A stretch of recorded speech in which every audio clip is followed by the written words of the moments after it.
sekalian, saya sekarang berada di sebuah kota di luar negeri, tentu tidak perlu disebutkan di mananya ya. Namun yang penting adalah bahwa di setiap kota besar di mana terdapat kegiatan perdagangan seperti ini, maka selalu saja ada fenomena yang kita sebut sebagai fenomena underground economy atau ekonomi bawah tanah. Apa maksudnya? Jadi dalam konteks ekonomi bawah tanah itu, yang terjadi adalah bahwa para pelaku usaha itu terlibat dalam suatu kegiatan yang setengah ilegal ataupun yang ilegal sama sekali dalam rangka untuk mendapatkan keuntungan dari perizinan, untuk bisa mengakali aturan, demikian juga untuk supaya bisa menang dalam usaha, mendapatkan lahan dan seterusnya tanpa mengikuti aturan yang sudah ada. Maka dalam hal ini tentu ada reasoning ya, kenapa kemudian underground economy itu ada di semua masyarakat. Iya, panggil orang-orang itu, panggil sama saya. Panggil TNI, Polri, tuh panggil semua. Ini masyarakat. Nah, ada Pak Karim backing-in. Yang backing ilegal siapa? Yang backing ilegal siapa? Panggil yang backing ilegal, panggil. Yang backing ilegal kamu. Nggak ada yang backing kok. Sudah. Nggak ada yang backing. Program pemerintah. Aku selama 4-5 tahun nggak ada koordinasi. Ada sampai tahun anjing babi pemerintah ada sate bengek ya, ada caro bang.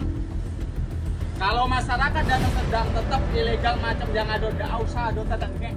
Dalam berbagai aktivitas ekonomi tersebut, kemudian sering ditemui ada berbagai pihak yang kemudian datang ke dunia usaha menawarkan jasa pengamanan, jasa proteksi, di mana sebetulnya keamanan itu sesuatu yang sebetulnya nisbi, yang sebetulnya ketidakamanannya itu mereka ciptakan sendiri. Jadi mereka menciptakan ketidakamanan, lalu dalam rangka agar kemudian orang aman, maka mereka menawarkan jasa keamanan. Ini adalah suatu praktek yang seringkali dilakukan oleh berbagai geng, kelompok kejahatan, atau kita sebut sebagai criminal ring ya, di berbagai kota, yang di konteks Indonesia kemudian disebut sebagai preman.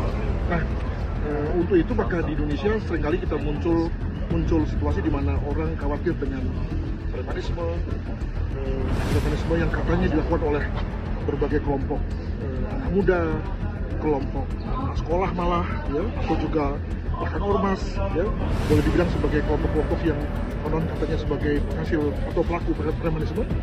Tapi juga jangan lupa bahwa premanisme di Indonesia kemudian juga berkembang ke dalam konteks yang lain, di mana situasi di mana orang yang melakukan berbagai macam cara ya, dengan menghalalkan segala macam hal tersebut, itu juga dilakukan oleh kalangan-kalangan yang dua yang tadi kita sebut, misalnya para politisi yang melakukan berbagai macam cara untuk bisa menang, termasuk dengan cara melakukan money politics dan seterusnya. Demikian juga berbagai pihak seperti misalnya pengusaha melakukan berbagai macam cara, termasuk cara-cara ilegal untuk mencapai tujuannya, itu juga dapat disebut sebagai premanisme.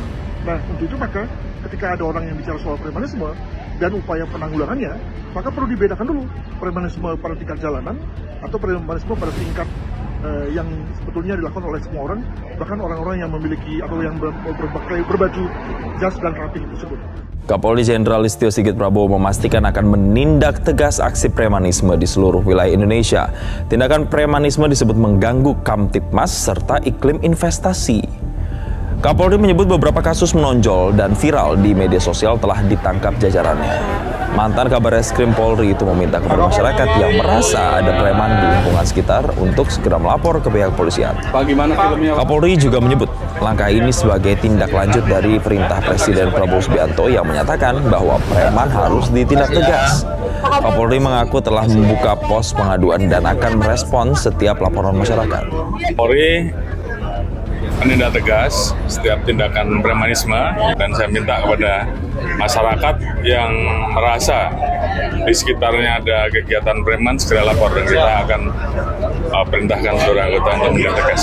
Dan ini bagaimana menanggulangi masalah premanisme atau underground ekonomi suatu kota? Ya, seringkali kita terjebak pada mekanisme hukum, penegakan hukum. Maka kalau kita dekati hal itu dengan masalah hukum, dengan kata lain, premanisme tidak ada bedanya dengan orang-orang yang melakukan kejahatan kekerasan. Tapi sebagaimana tadi kita katakan bahwa underground ekonomi, di mana bentuknya adalah premanisme, bukan hanya itu. dia masuk pada struktur kehidupan, pada value. Nah, dengan kata lain, jangan hanya mengandalkan pada penegakan hukum, karena penegakan hukum boleh dibilang sebagai hanya mengejar pada sisi puncak gunung es yang kelihatan di permukaan laut, sementara di bawahnya itu tidak tersentuh. Untuk itu maka beberapa hal perlu dilakukan. Yang pertama adalah kita juga bicara mengenai kepastian hukum pada umumnya. Jadi dengan kata lain, bukan hanya pada saat hukum ditegakkan, tapi juga ketika hukum direncanakan, hukum diaplikasikan, itu juga kemudian terdapat kepastian. Dengan kata lain, terdapat suatu kepastian yang sama bagi semua orang. Ya, jangan ada diskriminasi, jangan ada fleksibilitas. Yang kedua adalah kita juga bicara mengenai mengurangi kesenjangan. Dengan kata lain, terdapat situasi yang egaliter, cukup rata di semua masyarakat. Jangan sampai ada yang terlalu kaya, terlalu miskin. Misalnya sebagai contoh, insentif, subsidi, lalu juga pemberian preferensi terkait dengan memberikan kesempatan berusaha, agar kemudian pihak-pihak yang selama ini marginal, tersisihkan, atau tidak bisa mendapatkan kue pembangunan, maka lalu bisa mendapatkan hal itu dan besar bersama-sama. Jadi dengan kata lain, premanisme dan juga underground ekonomi selalu asalnya dari adanya kalangan masyarakat yang tidak kebagian, termarginalkan, dan lalu kemudian mereka berusaha mencari cara dengan hal-hal yang ilegal, hal-hal yang menyimpang, dan kemudian lalu kita sebut sebagai underground atau premanisme. Demikian.